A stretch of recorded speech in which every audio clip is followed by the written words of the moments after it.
This is Amateur Logic 129 for April 15th, 2019.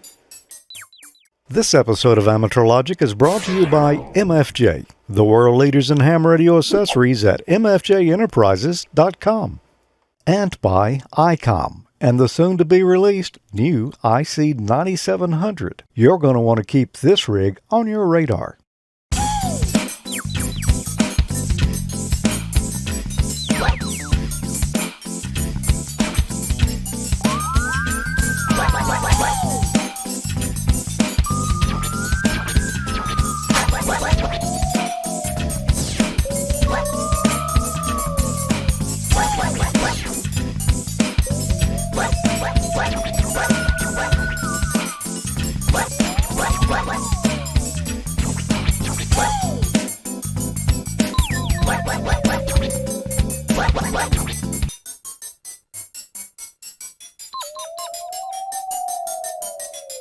Good evening. Welcome to another episode of Amateur Logic. I'm George. I'm Tommy.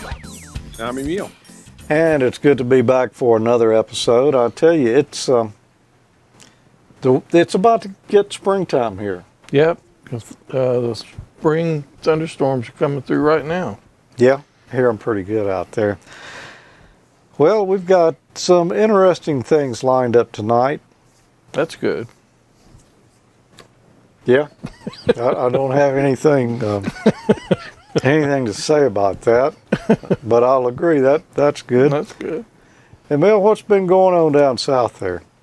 Well, like you said, the trees are finished being confused, I think. Some of the rains are hitting us now that we're in April. And, you asked me a question episode back, and I think we might answer that question this time with my fun. That's right. I think we did answer that question. What have you been up to, Tommy? I've been playing around with some stuff by popular demand from the chat room. So I think I got a kind of interesting segment. I hope that people like it. Cool stuff. Cool. Other than that, I haven't been doing a lot. Okay. Well, I've been wrestling with an octopus. Who won? Well, okay. I think I did. Oh, yeah? I think I did. Yeah. But we're going to look at that a little later tonight. It's the Octopus Antenna. The weather finally got a break here where I could get out a couple of weeks ago and set it up. And Yeah, we've had so much rain, man. I was going to go out and cut my grass this afternoon, and it's just flooded in the backyard. the same here. So, that's just when the city comes up and says you need to cut your grass. Say, well, yeah. If you fix your drainage, I'll cut my grass. Yeah, no kidding. I'm not sure where to start tonight other than, saying anytime we've got a show going on, there's something else happening simultaneously. That's always a good start. Good place to be. It is. What is that, Emil? Well, I'm pretty sure you're referring to the antics and the craziness and the fun we always have in the AmateurLogic.TV chat room. And there's plenty of heckling and hooligans and all other fun stuff going on in there. Shenanigans. Yeah. So be sure to join us here at the AmateurLogic.TV chat room. Okay, and if you're watching on YouTube, the chat over there is, I think it's disabled. Yeah, we don't use the YouTube chat because we can't watch but one chat at a time. So join us at this one right here. Yep, and if you see something flying around in here, that's not Rodan. That's a mosquito hawk flying around in here. Did you see it? I did. That thing is huge, man. It looks like a bird. Yeah. Put an eye out. That thing. Well, let's get on into our emails tonight. I've got one here that came from Donald AG5TY. He said he's been watching for a long time and finally got off his butt and got in gear in February 2019. Took the tech, a month later took the general, and then took the extra. Oh, wow. Awesome. So congratulations, Donald. Welcome to the club. Yeah, congrats. Wow, job well done. Now, while building the shack, he purchased 2 new radios and tuners, etc. After hooking up a on connections with a good fluke digital multimeter, he was only getting 11.9 volts at the rig when transmitting. It was 13.8 is what was coming out of the power supply.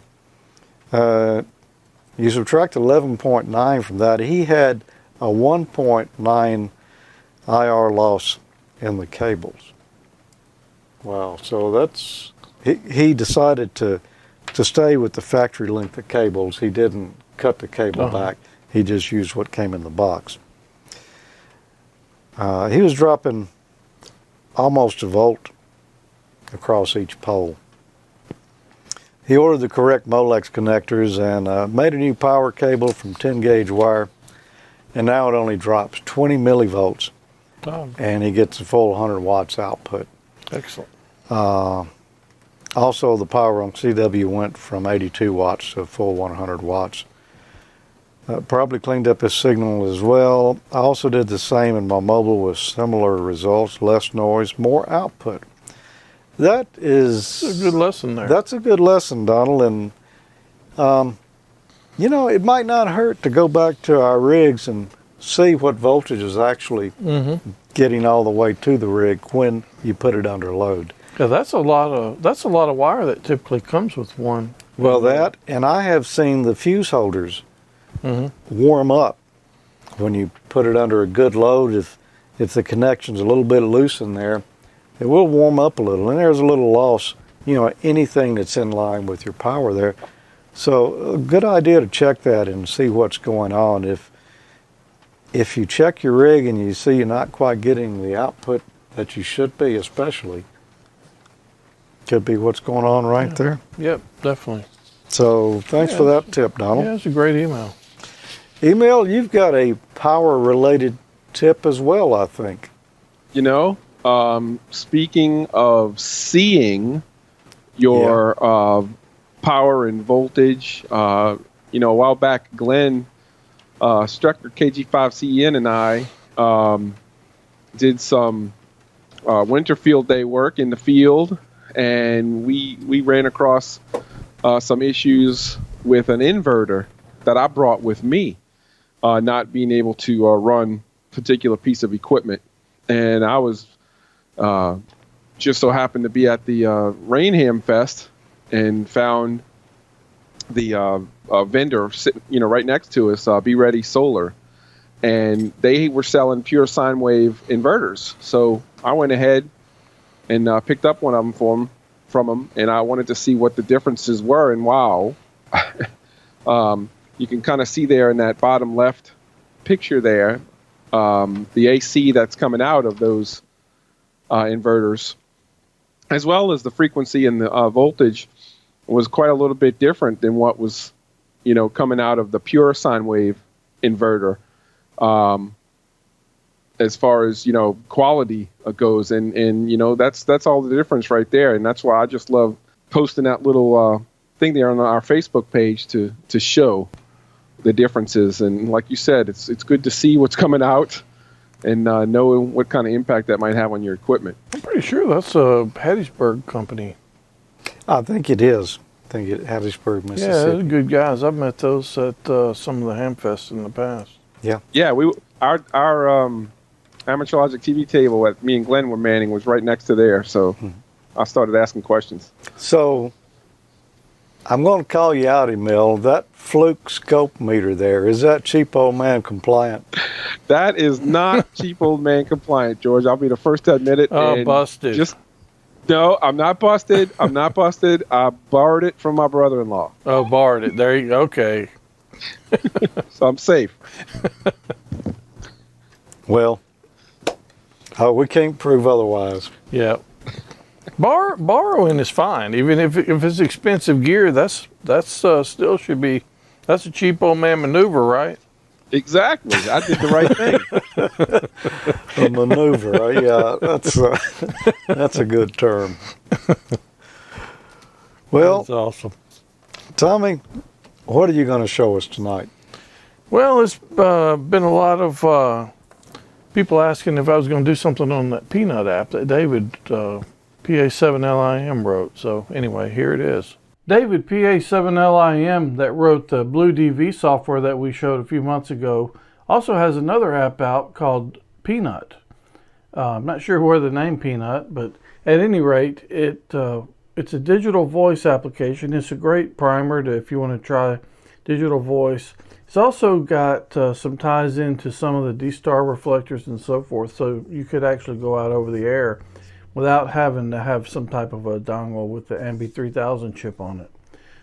The app is free. It's just an experimental thing he did, but there's a lot of buzz in the ham community about it right now, and it's pretty cool. I've tried it on my Android tablet. He has an Android, and now he has a Windows program for it. So anyway, let's go and install it. Before I do that, I said it supports some of the D-Star reflectors. He doesn't have them all on there, but he does have some. And if you're registered on D-Star, you can go out over the air on a few of these. So keep that in mind. There's also some that are just some reflectors that are enclosed for the Peanut system that don't actually go over the air. But there's a lot of traffic on there. And you'll see the voice quality is really good on it. He did a really nice job on the program. I've already installed it. I went to the Peanut page here on pa7lim.nl. You go right here and download the Windows version. I went inside here and I downloaded the 2.04 build, which is the latest one. And I've already got it installed on my computer. I only ran the installer, and that's all I've done. I haven't done any configuration yet. To get on, you're going to need to register for the Peanut system. It's only open to licensed amateurs, and there's a registration link on here to get your request. He'll email you back a code with that you can put into the software that'll give you access. If you want to get on D-Star, you're going to need to be registered on the D-Star system, and you can do that using the link he's provided here as well. So anyway, if you don't do that, you won't go out over the air on D-Star at all. So I would suggest go ahead and doing that too. So let's go ahead and configure it. So it's the last thing I installed, so it's at the top. And it looks a lot like his other applications. I like the brushed metal or brushed aluminum look he's got on here. So let's go and configure it. Set up. Put our call sign in here. It'll work with a DVAP or the sound card, and I've only tried sound on the Android app, so I haven't actually done the Windows one yet. We may play with the DVAP later. If you want to use the space bar for push to talk or go on the air, you can do that, and or otherwise you can click the mouse. I think I want to use a space bar. I'm kind of used to that. And I need to put my code in here. I'm not going to show it to you. Okay, that's pretty much all the configuration required. So let's go ahead and turn it on, log in. We're connected to the host, and we're in the English chat room. So it's good to speak to Georgia there. Well, there you so go. It is indeed to get into that neck of the woods. Now I must say I do like Peanut, and I'm also on Echolink a bit as well there. That's an example of the voice quality. It sounds very good. So I didn't have to use any external hardware. So let's take a look at some of the other rooms. That was the English room by default. We've got other languages here. We've got some different reflectors. He doesn't have them all supported. Let's try my favorite 30 Charlie. Yeah, it doesn't seem to be anybody talking on that one at the moment. Got X reflectors here.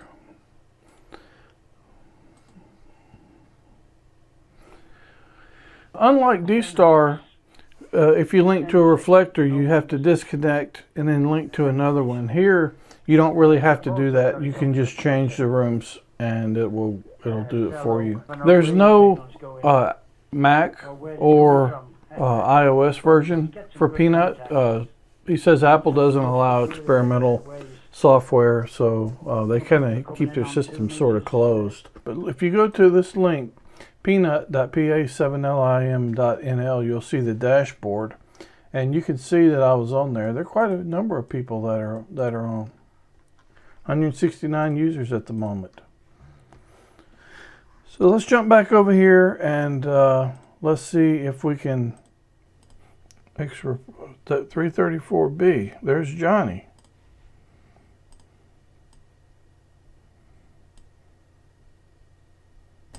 TV stick for this to be able, Johnny, to be able to do D-Star. So ordered it from Gigaparts. We'll just see how that works out. Over. Okay, Steve. I caught most of that. Yeah, that's my friend Johnny. We talked to him quite a bit on D-Star. He lives over in Clinton, not too far from here. As soon as they get a break, I'm going to try to talk to him. KB9, LBP and clear. W5PFR, W5PFR, N5ZNO. Yeah, W5PFR. Hey Johnny, N5ZNO. Heard you on here. I'm trying out the Peanut app on my computer, and I saw your name, your call sign pop up on the last heard list. I thought I'd give you a try and see how this thing sounds. You sound good on this end.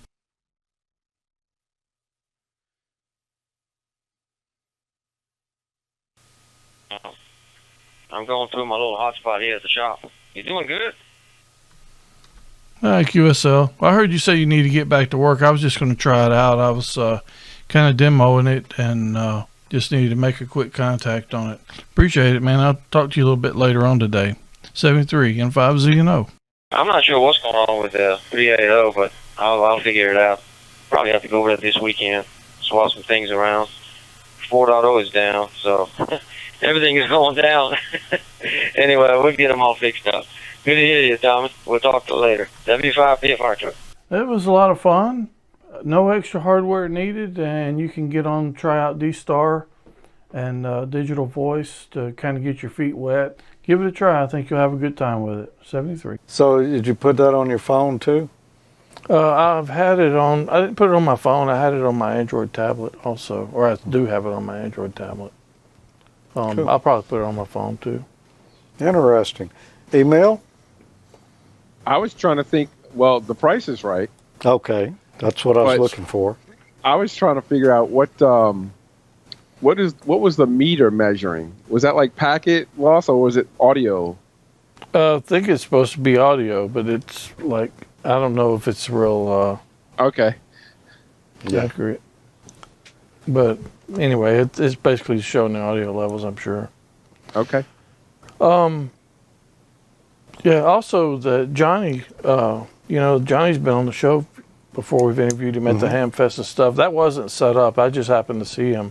When I was looking at the dashboard, I saw his call sign up there, so I jumped over to that reflector to try to make a contact with him. Cool. Is he the guy that runs the repeater down there that we connect to, the Star? Yeah. Yeah. Okay. The one that's off the air today. It's Okay. He took it down for a few days to do some work. I don't remember the name of that new board that he's about to put in it, but he's making some changes on it. Yeah, I think him and Mike got that same board. Yeah, Mike could probably tell us what it is over in the chat room there. I can't remember the name of it right now. Keep an eye. Well, anyway, it's a pretty cool program. Try it out. It's all cheapo man compliant. For sure. Yeah. And it's a good way to get your feet wet in the digital modes. Oh, yeah. Probably still want to get a hotspot or something at some point, handy talkie, but anyway, good way to try it out. So can I do everything on that Peanut app that I could do with say, a hotspot or a D-Star No. radio on it? No, you can. You're only going to be able to get on the reflectors that he has set up in that list. It doesn't have everything, Okay. so you're kind of constrained to that. And then a few of them, like 30 Charlie, I think he's been working on getting on that. I'm not sure what the holdup is with it, but that one's not on there, or it doesn't seem to be hooked up on real D-Star, best I can tell. Okay. Mike said that the board that he and Johnny are using is a STM-32 DVM. So I'm not familiar with that, but it'll be interesting to see how that works out. Maybe we can get one of those guys to tell us something about it. Yeah, well, maybe we'll get to check it out. I'm sure Johnny's probably working on it this weekend. Probably so. Well, what have you got in your emails over there for this week? It's just a timely topic here in the email. I've got one from Frank. He's been watching the show for a long time. I'm sure you've gotten emails from him in the past. Mm-hmm. Frank KD0HGI. He says, "Hi guys, finally got my hotspot up and running and listening to D-Star on Reflector 1 Charlie with my ID51 handheld. This is pretty neat. And Tommy, thanks for the DV Mega hotspot videos." Yeah, and you're welcome, Frank. I'm glad they're useful. I've had several people comment about those here lately. DV Mega's pretty handy little device. You use one. Yeah. Pretty versatile. But anyway, glad they helped and glad you're on D-Star. Hopefully get you on the air sometime. Yeah, cool. Email, what have you got to talk about? Well, let's see. Ralph, it has a Facebook post, and this Facebook post is, right up there with my level of thinking on a daily basis. He writes, "I'm finally started work wiring the HX108-2 AM receiver kit project. I will be following the instructions from Chuck Adams' K7QO YouTube series on building this $6 radio kit." So, George, I got to say, he's a man after my own heart. So he wins. Once again, this episode, if there was going to be a winning episode, this would be it for my cheap old man compliance. Congrats, Ralph. You're the first recipient of that. Yes. The first recipient. Cheap old man compliance. Way to go, Ralph. Okay, Ralph. And, so if you do something that's cheap old man compliant, be sure to send it in. Maybe you'll get certified as well, right? Yeah. That's right. CHX. Not everybody can claim that. Nope. I see some T-shirts coming into the swag store. Could be. Well, speaking of cheap stuff, I've got one other thing here. It was cheap because Mike sent it to me and I didn't have to pay anything for it. That's cheap. This for you is another one of those informational posts on Amateur's Logic. Rule number 1 of comm acquisitions. Rule number 1, let's see, you never spend more for an acquisition than you have to. And with ears like that, I mean, wow. You know, when I first saw this, I didn't realize that he had photoshopped that picture of Emil there. Yeah. Thanks, George. What are you trying to say? Well, I'm saying I thought it was the Star Wars creature or whatever it is. I didn't notice he had put your face on it. Correct me if I'm wrong, because I am a nerd. That's a Ferengi from Star Trek. Star Trek. See? You got to get it right. See, I was wrong on both occasions. Hey, you should have known because we saw those guys at the Star Trek experience in Vegas when we went up there that time. We did. That's been a few years, though. It's been a few. Wow. I wish that was still there. Yeah. I don't know what's up there now. I have no idea. I haven't been in a number of years. Well, we'll be back in just a moment, but first, let's get a message here from MFJ. For years, hams have relied on the world's most popular antenna analyzer, the MFJ259B. That compact battery-powered RF impedance analyzer combined 4 basic circuits, a 1.8 through 170 MHz variable frequency oscillator, a frequency counter, a 50-ohm RF bridge, and an 8-bit microcontroller. Now the MFJ259 has been updated to the new MFJ259C. All the same great functions present in the 259B with an expanded frequency range. The MFJ259C covers all frequencies from 530 kHz to 230 MHz, allowing measurements all the way from the AM broadcast band through the 220 MHz amateur band. Make a wide variety of useful antenna impedance measurements, including coaxial cable loss and distance to an open or short. Primarily designed for analyzing 50 ohm antenna and transmission line systems, the MFJ259C also measures RF impedances between a few ohms and several hundred ohms. It also functions as a signal source and a frequency counter. The MFJ259C gives you a complete picture of your antenna's performance. Read antenna SWR and complex impedance, determine velocity factor, coaxial cable loss in dB, length of coax, and distance to a short or open in feet. Read SWR, return loss, and reflection coefficient at any frequency simultaneously at a single glance. You can even read inductance and microhenries and capacitance and picofarads at RF frequencies. The large, easy-to-read two-line LCD screen and side-by-side meters clearly display all the information you need. While a lot of new antenna analyzers have appeared in the market recently, none give you the flexibility and wide assortment of RF measurement capabilities the MFJ259C does. If you've been putting off getting an antenna analyzer, then you need to take a look at the new MFJ259C. Visit mfjenterprises.com today. Boy, that is one of the first antenna analyzers. Yeah. Were the MFJ ones. 259C, that's their current model of the old standby. Yeah. Yeah. Yep. And if you think about antenna analyzer, that's one that always comes to mind on me. Yeah. I mean, that's what I see.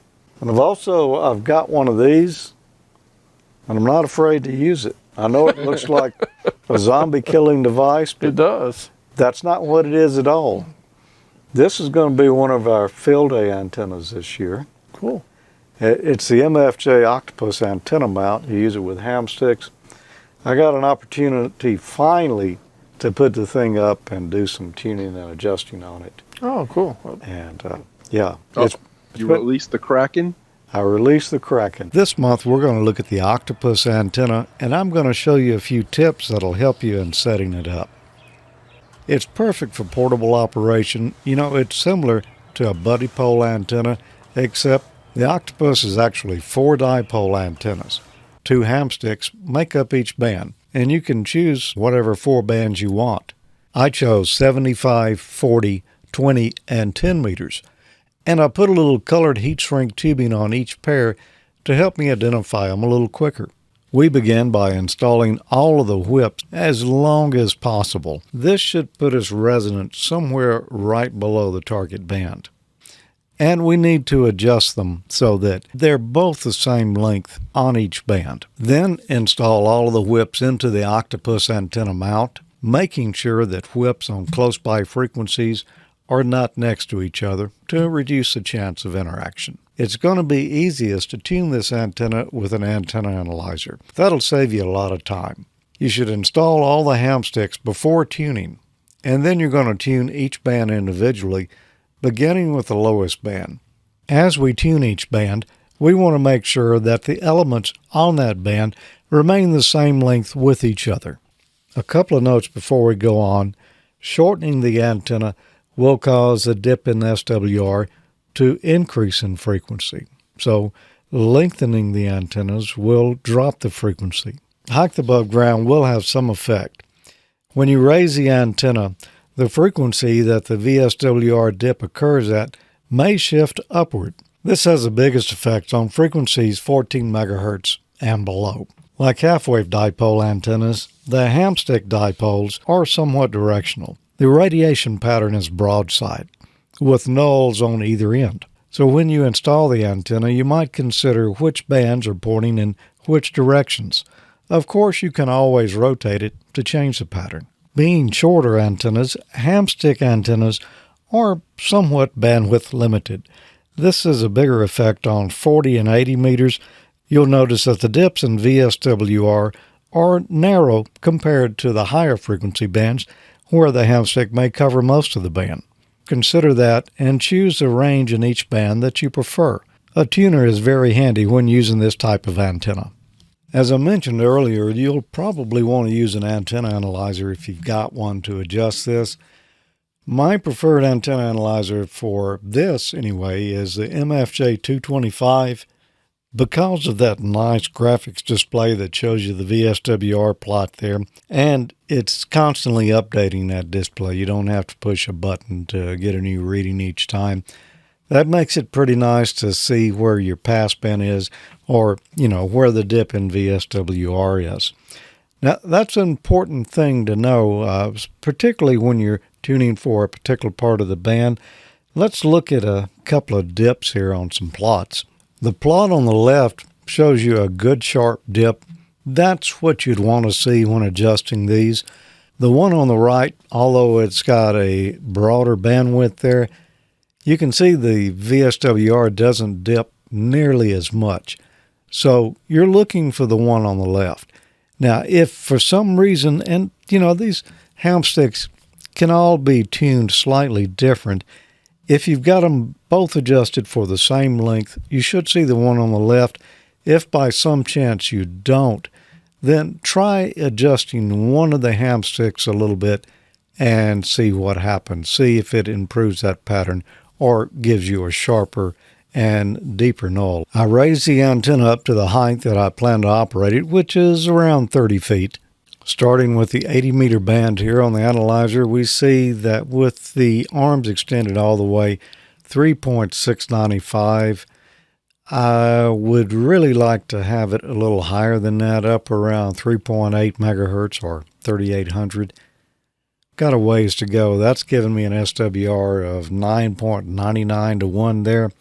So we're going to have to shorten these elements a little, and that will increase the frequency of the dip in the VSWR. Now here's a tip that may save you a little time. Get your calculator out or a piece of paper and a pencil and do some ciphering. I made my first adjustment by moving both of the whips on the 80 meter elements 1 inch shorter. I ended up at 3719 kilohertz. If I subtract the 3695 we were to start with, that gives me 24. So roughly I get a 24 kilohertz change by moving the antenna elements 1 inch. That'll make it a little bit easier to do some calculations and see where I really need to be. I would like to go to 3800, so I'll subtract. For right now we're at 3695.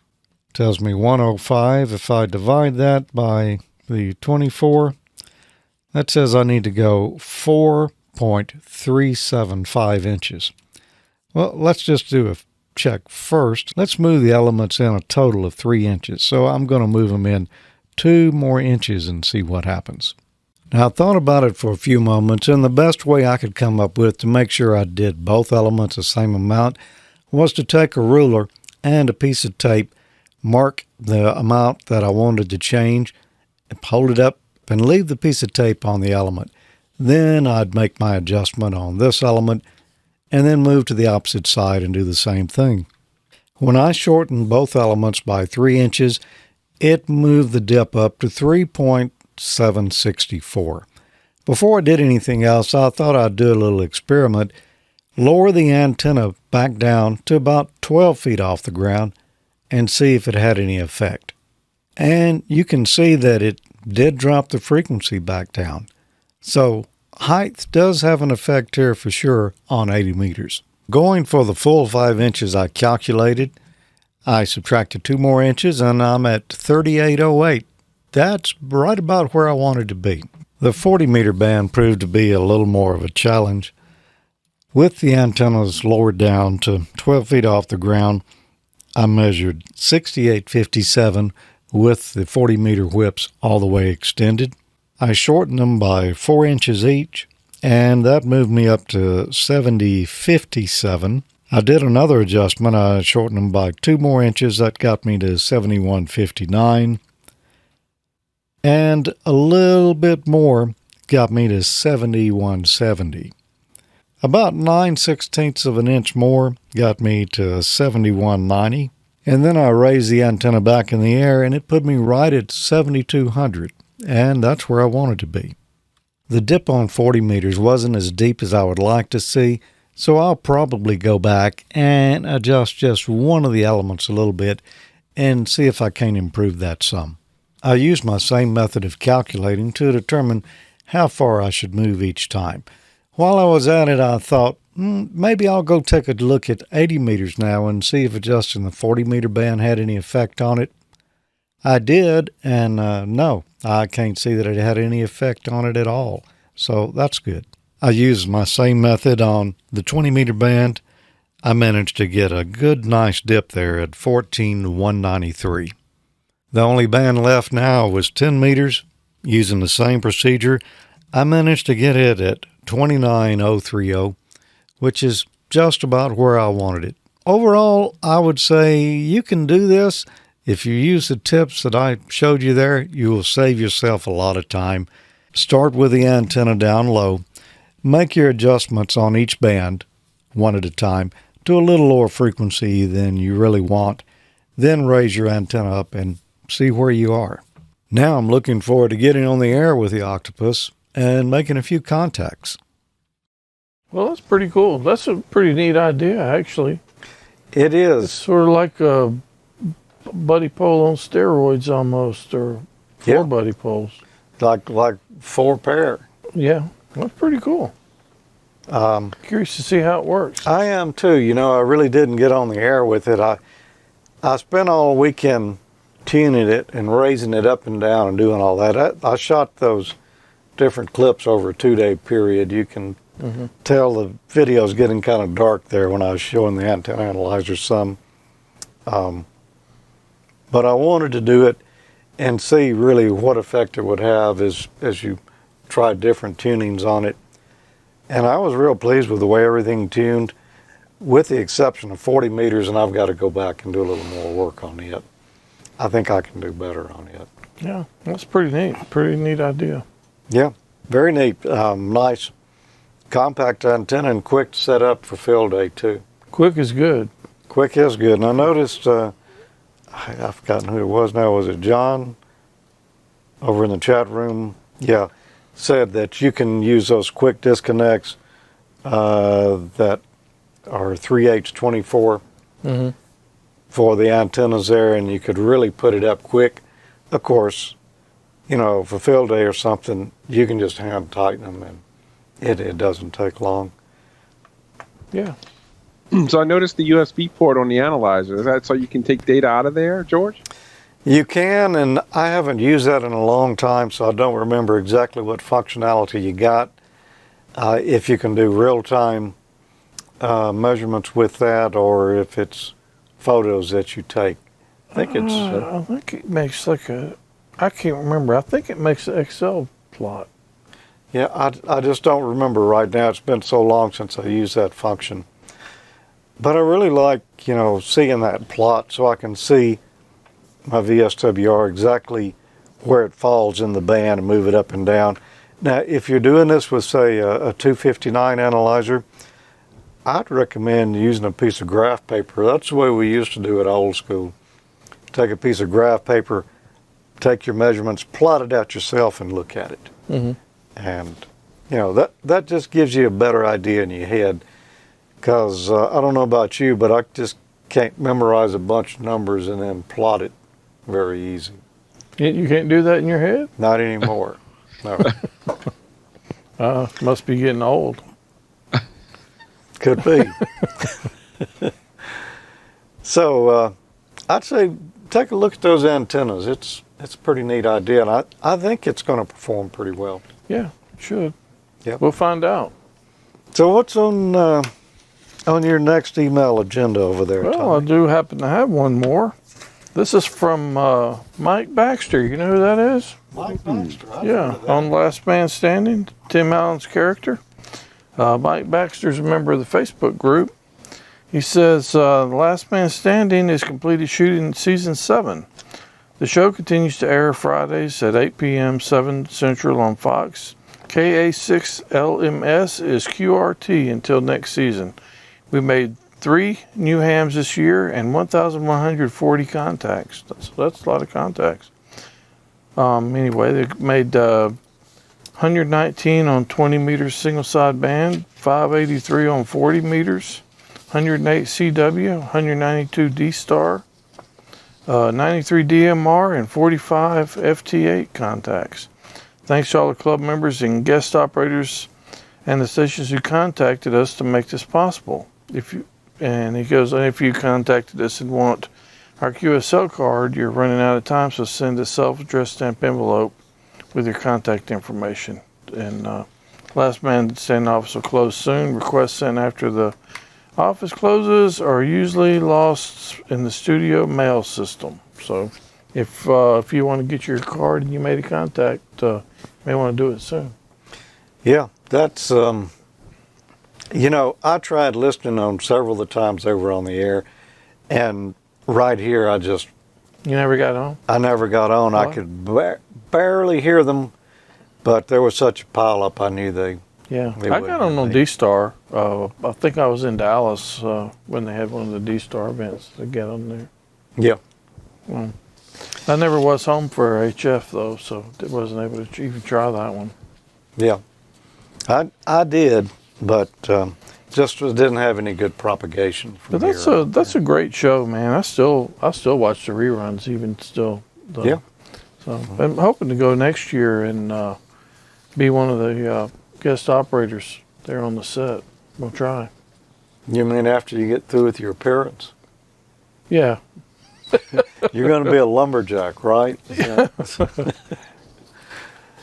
Well, I've got an email here that came from Dale Norcutt, N6SFU. And this is what I was trying to talk about for the first email in the show. You might remember back at the first of the year, I was having all those transmitter problems. Oh, yeah. And boy, we had to rewire a whole building. And it was in a cow pasture, and I mentioned something about it. Well, Dale remembered that. And he said, "Careful, George, you might be accused of cow tipping." Going to ask on your desk sign for Amateur Logic, what is the tube in the base? It looks like a 4-400 or a 4-500 used in a Gates FM1C that I took care of. Well, actually, it's an iMac 4-400 tube. That's this right here. This was made by Jim's Engraving. He's no longer making the signs now, but he custom made these for us, and I sent him the tube. Oh, okay. And he mounted it on the base there, and I hacked it a little bit. It was all one color. I decided the filament should be red instead of blue. Oh. So cool. Yeah, it's really nice. I need to get something like that myself. Yep. But I guess I won't be getting it from Jim. No, you won't. He had some health issues, and he decided he needed to shut down the business, Oh, that's and too bad. at least not do it at the scale that he was. Yeah, I hope he's doing all right. Oh, I do too. Well, we'll be back in a moment because email's got another cheap old trick here. Does a cheap old trick up your cheap old sleeve, huh? First, let's get a message from ICOM. Create your own band opening with the IC9700. ICOM's newest SDR transceiver, the IC9700, is coming soon. This new radio is bringing direct sampling to the UHF-VHF weak signal world. The IC9700 all-mode transceiver is loaded with innovative features, such as dedicated amateur satellite operation, color touchscreen, built-in D-Star capability, RF direct sampling on 2 meters and 70 centimeter bands, dual independent receivers capable of full duplex operation as well as dual watch, 100 watts maximum output power on 2 meters, 75 watts max on 70 centimeters, and 10 watts max on 1.2 gigahertz. Visit ICOMAmerica.com/amateur for more information on all the great ICOM radios. Attention all hams. ICOM knows that ham clubs play a big role in bringing ham communities together to learn from their peers and industry leaders. As a way to give back and help you on your mission, ICOM has launched a promotion exclusively for U.S. ham clubs and the ham fest they're involved with. By registering your club, you could win ICOM swag, a Skype presentation for your club, or your ham fest, an ICOM booth setup. Register today for your chance to win at ICOMAmerica.com/hams. Pack your bags because Dayton Hamvention is coming up from May 17th through 19th at the Greene County Fairgrounds and Expo Center in Xenia, Ohio. See the latest and greatest ICOM gear and meet hams from all over the world. And I recognize that ham there at the end. Yeah.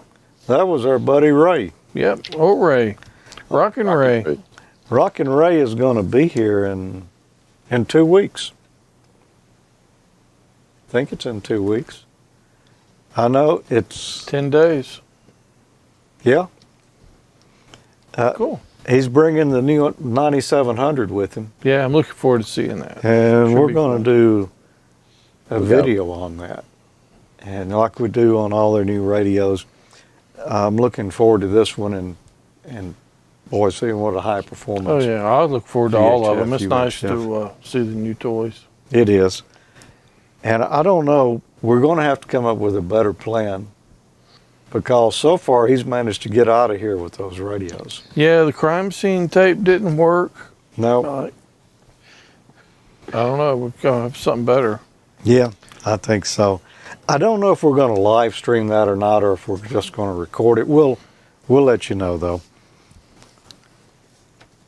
Email. You mentioned that I mentioned last month that there was. I did mention that you mentioned that I'm going to mention that we, speaking of great radios, the question you asked me was, is there voice keying? Well, I think it was a viewer, right? Who asked if there was a keyer capability, a voice keyer for contesting on the IC 9100, which is a rig I own from ICOM. Not necessarily cheap old man compliant, but there's just some things you can't cut the corners on if you want it. So the that rig does have keying with CW IDing and things, but it doesn't have more modern like SD card memory or something. So I came up with this cheap old man solution to bridge that gap from generations. All right. Hey, George and Tommy, and AmateurLogic.TV. Last month, you asked me to come up with an answer for someone using my 9100 for a voice keyer. So I figured I would take some time using one of my Raspberry Pis, some software to show you what I came up with. The software involved is called Audacity and is a very popular Linux-based and actually multi-platform based software to edit all sorts of sound files or create or record all sorts of sound files. So that's what is available in the Raspberry Pi's repositories, and you can just add or remove it from your software settings on the Raspberry Pi, and it's very, very friendly software. You simply plug in the USB cable in one of your available USB ports on the Pi, and that goes into the back of the signal link here. This is a Tigertronics signal link, and I'll talk a little bit more about why I chose this, knowing that the 9100 has a built-in sound interface. But anyway, so the USB cable coming from the Pi is here. The cable going to the radio accessory port, mini-DEN connector, is this cable here. You can see radio and USB. So basically what you need to know there is that the signal link will just show up as a sound card or a sound device on the Raspberry Pi. In the software, those settings are shown here. It shows up as a USB audio codec, in my case hardware 1,0, as my playback device. And that's what matters as far as the software goes for me to be able to play this back through the Pi to the signal link and then out to the radio via its accessory input. As far as settings go on the radio, if you notice I have the data mode selected, which is the D. I'm in FM mode, I'm using UHF just to demonstrate, but I have the D, which is a digital mode, which you can get to by holding the FM button, which turns that D on and off if you hold it. The FM button, you can see the D there in the corner disappearing. I want it on because the setting I've set in menu number 59 says that when the data mode is on, when the data mode is set to on, use the accessory port, which is a mini DEN pin in the back of the radio. And that's how the audio is going to listen to that accessory port and then send it through the signal link to the radio from the Pi. As you'll hear in a minute, I recorded my call sign as a WAV file, and then I'm going to play that back through the Pi through the radio. 5QKR. As you can see here, the signal link 5QKR. PTT light goes red, as well as 5QKR. the radios, and I got this little 5QKR monitoring that frequency, just so we can hear the demonstration. So there are the basic settings to get your 9100 as a sound keyer or audio keyer. Since it doesn't have that capability built in, there's so many features on this radio. It's just a matter of lining up the right things, and when you have a Pi laying around doing nothing, why not, right? It's all the software is doable, very easy to configure, and nothing flat to actually set up. So that's my 9100 voice keyer.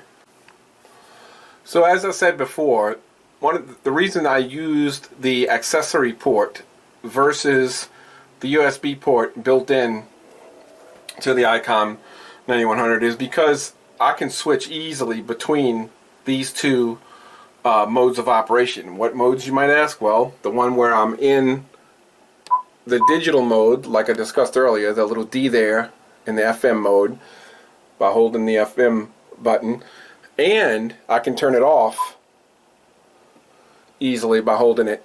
And the reason I would do that is because right now, since the digital mode is off, I can easily set up and talk with the mic. You know, to switch between the microphone and a source of audio is now just a matter of a touch of a button to turn that digital mode on and off. So the digital mode's on right now. 5QKR. And I can go there.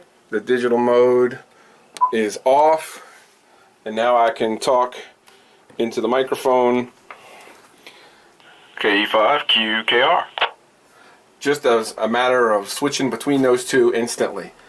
So this is K5QKR. Hope you find that useful.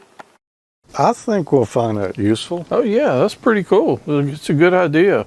You took that rig that wasn't COM compliant and sure cheapened it up. I added a special touch to it. I'm sorry, I couldn't resist that. Well, look, the cheap part of that, of course, is the software. That was about it. Yeah. Yeah. But that's a really good idea. Yeah, I mean, it's to add the functionality, you know, to something that wasn't there. But you know, when you asked about it, George, I was like, you know, I've done this before. Well, that met the first rule too. Never spend more for an acquisition than you have to. There you go, Mike. At least you practice what you preach. Yeah. There you go. Well, yeah, that was pretty neat. And definitely. You know, I didn't know that the Raspberry Pi would recognize the Tigertronics and work with it like that, and that was good to see. But you said that the audio devices in the 9100 were recognized by the Raspberry Pi too? Yeah, they show up as a sound card in a speaker. But again, you know, using the accessory port kind of frees up that for like I use it for other things like FL Digi. Mm-hmm. It's easy for me just to change some menu settings and kind of bounce back and forth between whether the digital mode's on or if I'm hitting the mic, my Heil mic there, or my the voice key or whatever's coming through the Tigertronics, basically. Yeah. Cool. So it's easy for me to switch. Neat idea. So will you be hauling all of that out to Field Day this year? Probably not. Although you could run it on a laptop. Yeah. Oh, absolutely. We've done it before, and you know, I'm saying probably not, but yeah, actually, this year we're trying to get that bonus satellite contacts. this year, Yeah. and that rig is beautiful for that, man. Oh yeah, perfect rig for satellite work. Yeah, that's a nice rig. I remember when I had that one like that at the house. Oh, I even yeah. sitting in that one back too. Well, I had it here for a little bit too, and yeah, it was a really nice rig. Mm-hmm. Wow. Well, tell you what, let's go away for just a minute or so, come right back and see what's going on in the chat room tonight. Okay, sounds good. At the end of each month, it's AmateurLogic's Ham College, the new show for those new to the hobby and those wanting to get into amateur radio. Which of the following is a purpose of the amateur radio service as stated in the FCC rules and regulations? That inductor and capacitor form a tuned circuit. That's how you tune the radio to the frequency that you want. The English language. We lived in town. I liked it. I listened to mine a lot. It was really cool because you didn't have to have a battery to power it. There's our homemade telegraph station. We can use it for long distance communications, 3 feet here. Across the table. The answer is B.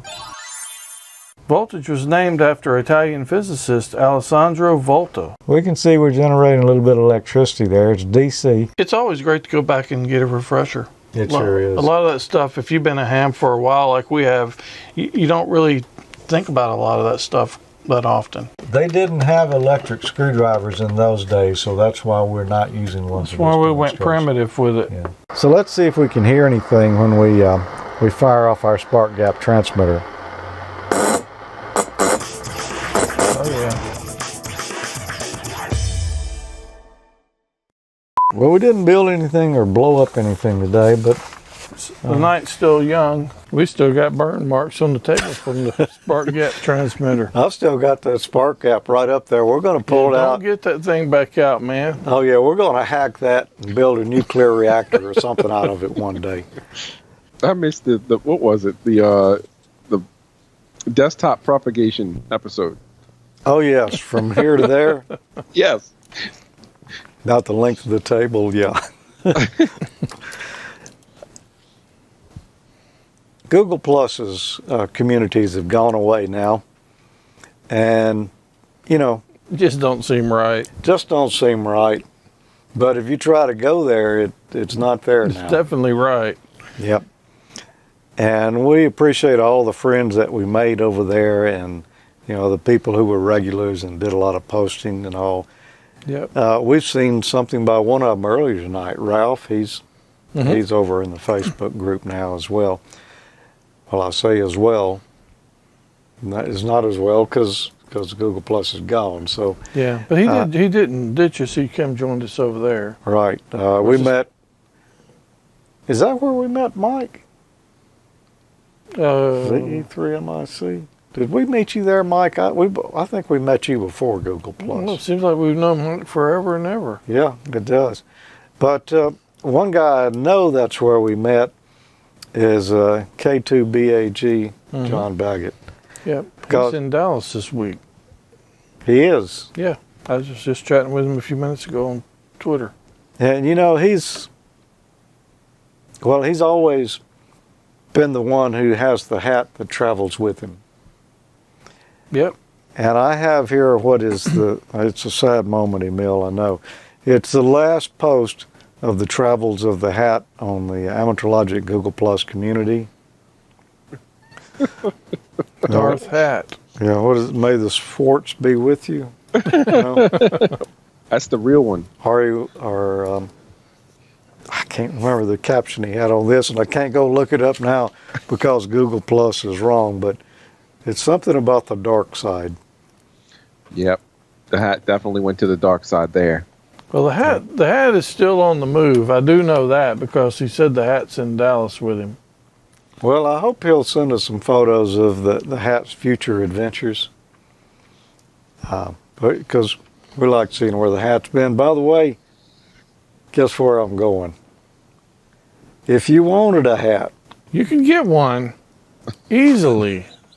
All you got to do is go to AmateurLogic.Spreadshirt.com. You can get a hat. You can get a matching shirt. You can get a matching jacket. You can be decked out in AmateurLogic swag. And there's some Ham College swag on there too. And there will probably be soon be some cheap old man compliant shirts on there. Free? No. No. No. No. But if you you want to support Amateur Logic, that's one way you can do it, is go to AmateurLogic.spreadshirt.com and get your Amateur Logic wearable swag. Yeah, Dayton Hamvention's coming up. So, if you don't have one, go get you one, if you're so inclined. Like, we don't make much off of it, really almost nothing.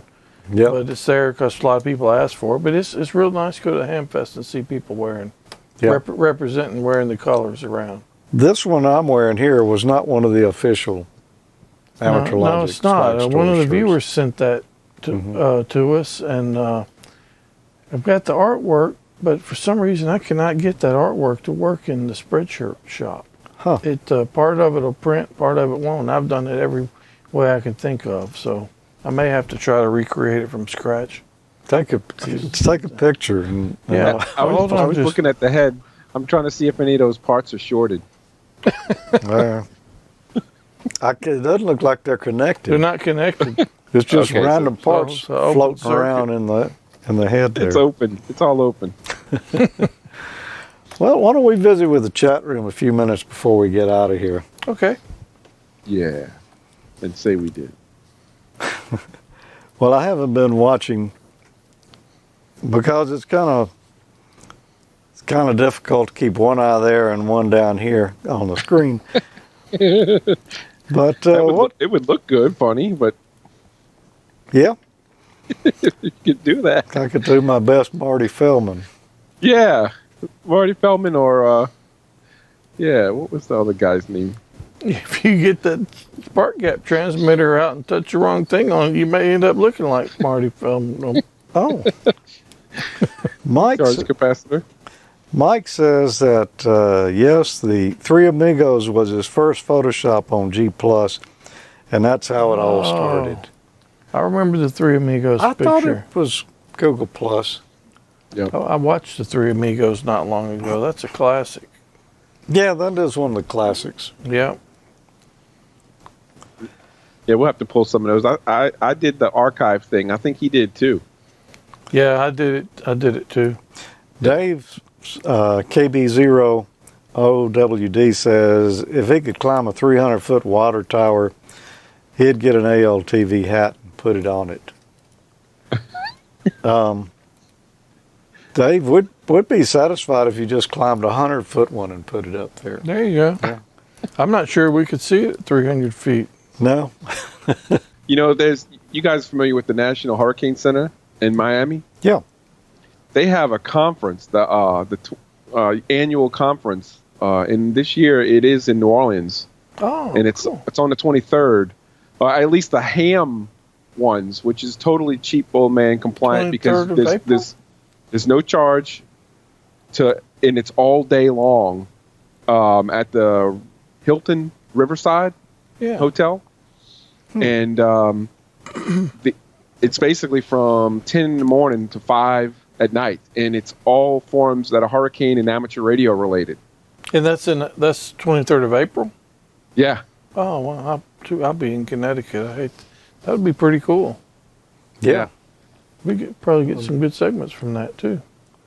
Their conference lasts, I think, the week, but the 23rd is the ham radio ones where basically anybody can come in to it. They're not charging like the regular, conference during the whole week. So I thought that was pretty neat of them.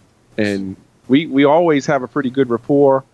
The clubs down here, because of Hurricane Katrina, unfortunately, we did a lot of talking with the Hurricane Center then, and I guess they like hosting it here as a result. So are you going? I'm probably going to go, yeah. Me and Glenn, I think we're talking about teaming up. Yeah, it'd be hard to pass that up, man. Yeah. Right there in your backyard like that. Yep. Bill WZ1L said that he'd asked a question earlier regarding the DV Megacast VoIP radio. That's available from Gigaparts. It works with Fusion, DMR, and D-Star. He was curious if we heard any comments, good or bad, with using that type of Well, radio. I've read some stuff on the internet. People using it. They're supposed to be sending one here, I think, for us to try out. Loaner one or whatever. But anyway, I hadn't made it yet. But looking forward to checking that out. But everybody that I've seen so far, there's a Facebook group out there dedicated to the DV Mega stuff. Go look in there, and you'll probably find some good info in there. Yeah. I think that's where I saw it. Yeah, it's really interesting looking radio. Yeah, it's real popular right now. I've seen reference to a lot of people getting it. If you want to see what's going on throughout the month, you can join us on our Facebook group, facebook.com/AmateurLogic.TV, or you can follow us on the Twitters. Yep, we're at AmateurLogic and at Ham College. And, we'll usually post on there, if something interesting comes up or when the next show is going to be, things of that nature. And got a good group of folks in there as well. So, oh yeah, go hang out, visit, and like tonight we picked out posts from there to read on the show. So, oh yeah, we do check in there, and we might not say something every day, but we're keeping an eye on you. So. Also, check out the show notes, AmateurLogic.TV/wiki. Our friend Dan on LDS does that. Yeah, appreciate that, Dan. Yeah, that's where your show notes are. And from Jackson, Mississippi, 7-3. Over and out. And 7-3 from Nolans. Darling.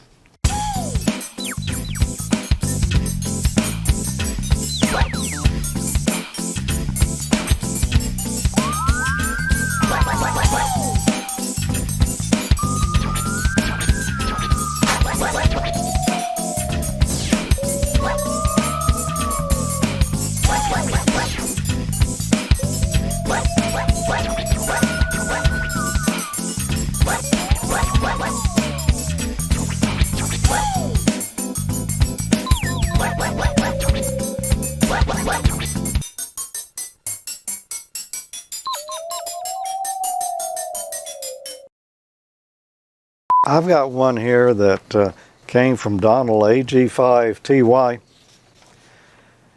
And you may remember back, I don't know when it was I was talking about it. sometime. No, I don't even think that's what I was talking about.